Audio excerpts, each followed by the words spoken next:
Hello and welcome. I'm Claire Feldman, your host and guide on this journey to thriving in private practice without the burnout. Are you a passionate therapist who's struggling with the entrepreneurial side of things? Do you wish you could serve great fit clients at times that suit you? Are you seeking financial stability so you can continue doing what you love? If so, then you're in the right place. I know firsthand the difficulties of navigating the business aspects of therapy, from building a website to managing social media, but I've made all the mistakes so you don't have to. Together we'll explore how you can build and grow your dream practice. So let's get started. Hi everybody and welcome to today's podcast episode. I hope that you have been having a lovely day, whatever you have been up to today, and I appreciate you tuning in to listen to this conversation today. I'm actually just fresh off the back of our monthly coaching call within the community. And it was actually a conversation that came up in the call that prompted me to record this episode because I thought it was just a really important conversation to have. So what we ended up talking about towards the end of the call today was around our expectations, the whole expectations versus reality kind of thing, and what our expectations are of private practice success when we are first getting set up versus the reality of what the journey actually looks like. And now this might be something that you can very much relate to and might resonate with you. And so someone within the community just kind of expressed that they were feeling demotivated, they were feeling really flat, they were feeling quite frustrated because they had been on such a high whenever they had first started in private practice, were really excited about this journey and about seeing private clients and about working with, their niche. And there was so much anticipatory anxiety. And the reality is that it's been super quiet and they haven't had this influx that they had been expecting. And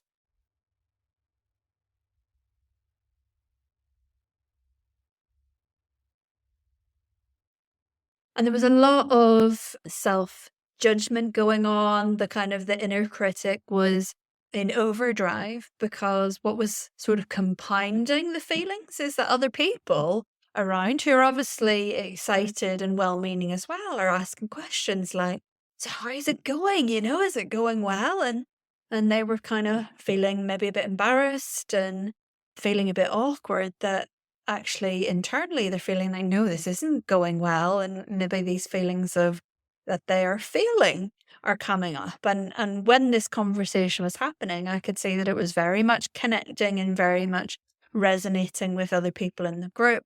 And certainly I know from other conversations that I've had with other therapists that this is absolutely a common issue. So I just wanted to kind of lean into that conversation today. Is that something that does resonate with you? That you were making the leap into private practice and you had high hopes and dreams of how quickly you would maybe be full, how much money you were going to make. And then the reality just feels like something completely and utterly different.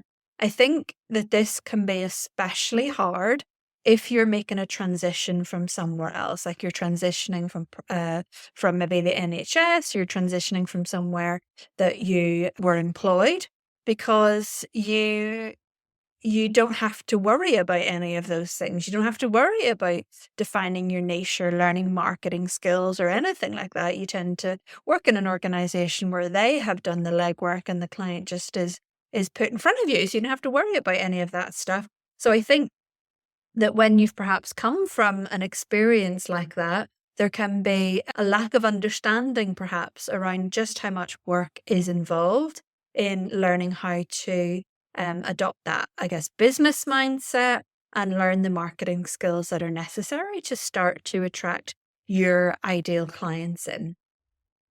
I think there's also the frustration around in our training courses and in our counselling qualifications. There's not really any insight given into what to expect from private practice or how to set up in private practice.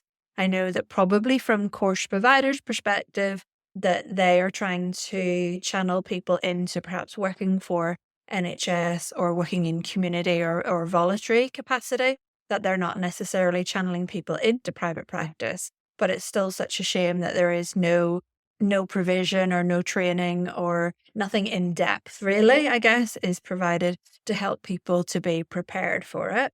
And so we have these situations where so many people are either newly qualified or deciding to take the leap into private practice and full of enthusiasm, and then end up floundering, turning their criticism very much back on themselves, feeling like they are failing. And then many people, this is why many people do end up giving up and abandoning private practice altogether, and then maybe going back into employed work.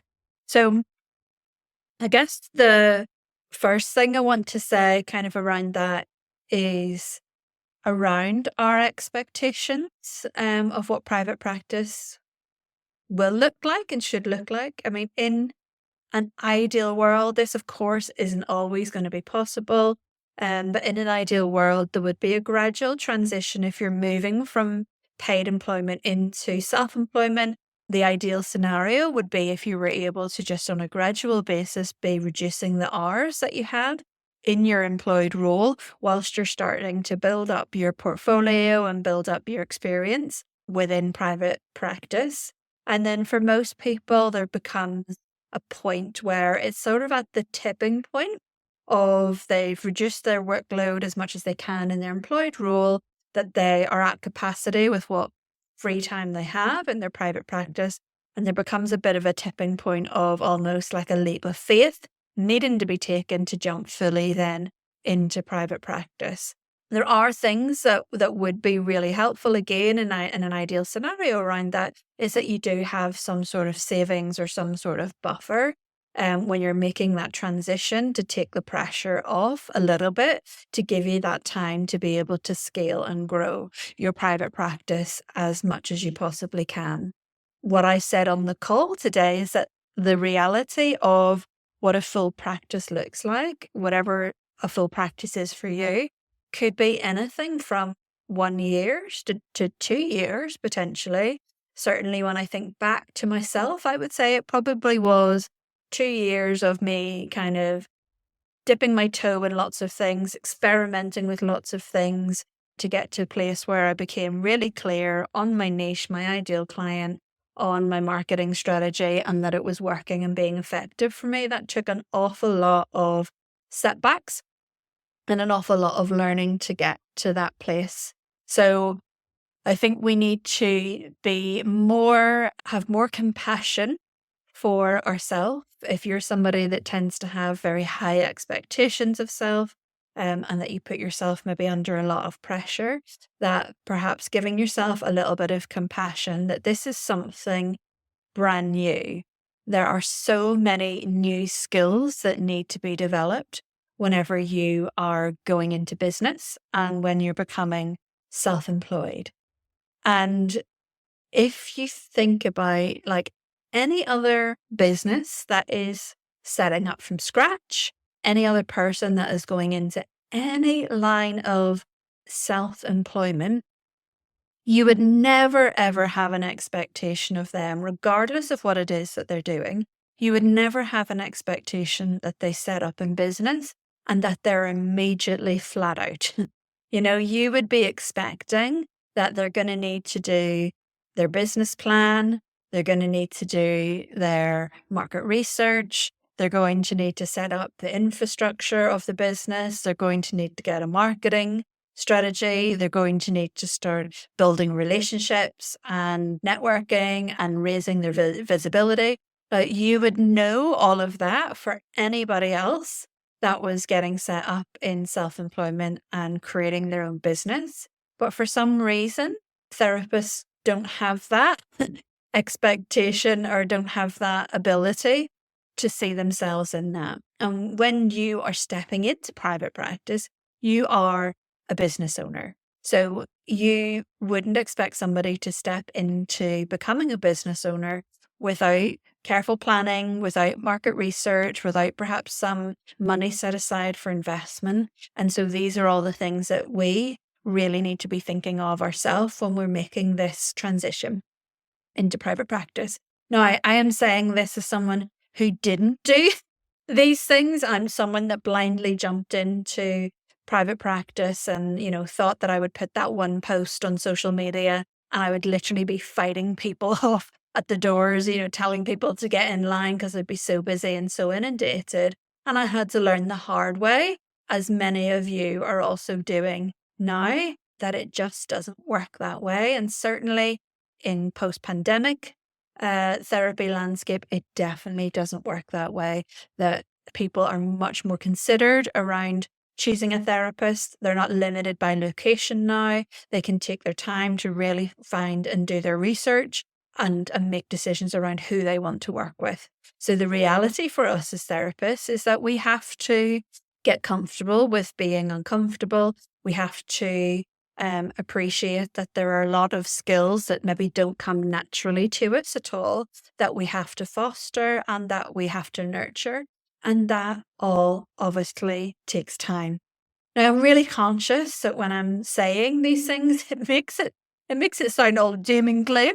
And it makes it sound like, oh my God, why would anybody want to go into private practice? It sounds like some sort of fresh hell, but it absolutely is worth it. There is a lot of resilience building that goes on. There's a lot of development that goes on, but it absolutely is worth it to be in a place where you have complete flexibility over the hours that you work, over the fees that you set, over how you work and who you work with. It really is wonderful. It's wonderful. I'm sitting here now just recording this podcast. I've got my little dog on the chair beside me. I'm still sitting in my gym gear. Haven't been to the gym this morning and I'm doing my own thing. And there's a lot to be said for having that kind of freedom to be your own boss. So you're being in private practice and creating your own private practice is totally doable. It is a wonderful thing, but we just need to be more realistic over the timescales of how long it takes and that there are so many learnings to be had along the way. So if what I have just said resonates with you, that perhaps you're getting really frustrated with yourself, maybe you feel like you're trying everything and it's not working. Maybe you feel like, what's the point of doing this? And maybe you're on the brink of just thinking, why even bother? One thing that I would encourage you to do, I did this, we had our Q4 goal setting session recently. What I got the group to do there is to actually spend some time reflecting on how the previous quarter had been and looking at what sorts of things had gone well. And it was actually a really helpful exercise for everybody because although people were sharing similar frustrations around maybe it being a funny time of year and it being quieter than usual, that there were these sort of common frustrations coming up, that when they actually spent time focusing on the things that they were pleased with and the things that had gone well, it actually helped them to realize just how much they had actually done. And that although these things may not have been tangible, some of these things were not tangible, they were very much connected to feelings. So people realized actually they were really proud of themselves in that they had maybe took themselves out their comfort zone and done some activities or engaged in some activities that they wouldn't ordinarily had done, or they had attended a networking event, or they'd really developed more confidence around going on camera and speaking on video, or that they had made new connections with other therapists, or that they had developed new skills by attending workshops and masterclasses and things like that. So whenever they actually sat and looked down at all the things that they'd done, they realized that they had done so much more than they thought they had, that they had learned so much more than they thought they had. And actually, these are the sorts of things that are really good for us to take time to acknowledge and to appreciate that this is part of our growth in becoming a business owner, and that it could be so easy to get caught up in all our energy going to the things that we think aren't working out, or we could give all our energy away to the number of clients that we have or that we don't have. But actually, if we can spend some time to reflect and think about the new skills that we're learning, the progress we're making in other ways, the mindset challenges that we're encountering and that we're breaking through, that actually that can be incredibly encouraging and incredibly helpful in helping us to reframe what's happening and then to be able to move forward. So I'd really encourage you, if you're in that funk right now with your private practice, maybe spend some time sitting and looking at that and writing down all the things you've learned all the development stuff that you have done, the progress that you've made, the things that you've done that ordinarily you would never have imagined that you would be able to do. And I think that that could be incredibly helpful. The other thing then that I would encourage you to do is more about looking at your goals. I will say this repeatedly inside my membership, that however long you think it's going to take to do something, it is always going to take so much longer. So if you have, goals in mind of, I don't know, like creating a free resource for your website or setting up an email list and starting a newsletter, like if you have goals and things like that in your mind, I guarantee you that whatever you think the time scale is for those activities is probably going to be triple whatever you think it is. And so what I see of therapists again is that they have these goals, they have these things that they want to be able to do, and then it just becomes so overwhelming. So I'd encourage you to maybe sit down and look at all the goals, look at all the plans that you have for your private practice, and really try to break them down into more manageable tasks and have more realistic timescales around them. And in this conversation that came out, in the coaching call today, what we were really looking at is like, where do we need to focus our energy and our attention? Like, where's most important? So if right now I'm just getting started in private practice and I'm not really bringing any clients in, let's not lose our energy or give our energy away to activities that are much further down the scale. Don't be worrying about adding products to your website. Don't be worrying about setting up an email list. Don't be worrying about any of those things right now.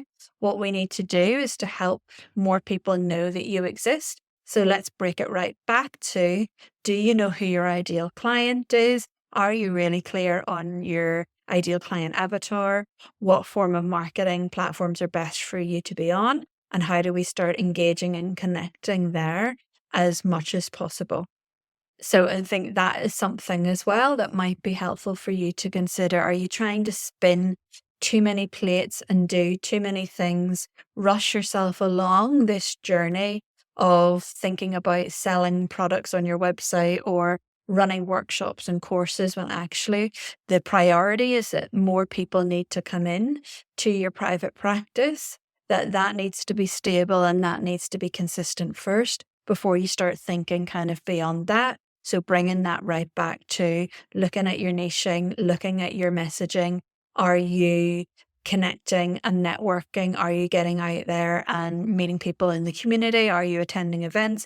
Are you talking about your services to people? Are you starting to build those relationships around you and do all of those sorts of things that actually might be more helpful for right here and right now? So I hope this was a bit of it wasn't a planned podcast episode, me doing this. It was a bit off the cuff, but I just thought actually it was a really important conversation to have, because I could see in this person kind of that sort of disappointment and that kind of flat energy. And that's where the community for me is so important, because it brings people together to share these frustrations, to have these conversations, and then to be able to work through them and come out with a completely changed perception on them and a real reframe about them. Now, if you are listening to this, depending on when I manage to get this podcast posted and get it out, it's possible the doors to my community may have closed. If you are listening to this and it's before the 30th of September and you're interested in being part of the community, do come and check it out. It really is a wonderful space for therapists in private practice who are trying to navigate this whole journey of becoming a business owner, adopting a business mindset, and learning the necessary skills to set up, to build and grow your private practice. It honestly is such a difficult thing to do on your own. So do seek support if you need it. I will pop the link to the membership in the show notes that you can go and have a check out. And hopefully, if you're interested and you're listening to this episode before the 30th of September, then do come on board and join us. You would be most welcome. But that's it for now. And it's been lovely to talk to you, and I'll chat to you soon. So that's it for today's episode. I hope you enjoyed it. Now, if you found the episode helpful, I would really appreciate it if you could share it with other counsellors and therapists in private practice. If you'd like to find out more about me and how I can help you build and grow your private practice, hop on over to my website, which is www.prosperinprivatepractice.com, and you'll also find me on Instagram under the same name. But until next time, I will see you soon. Take care.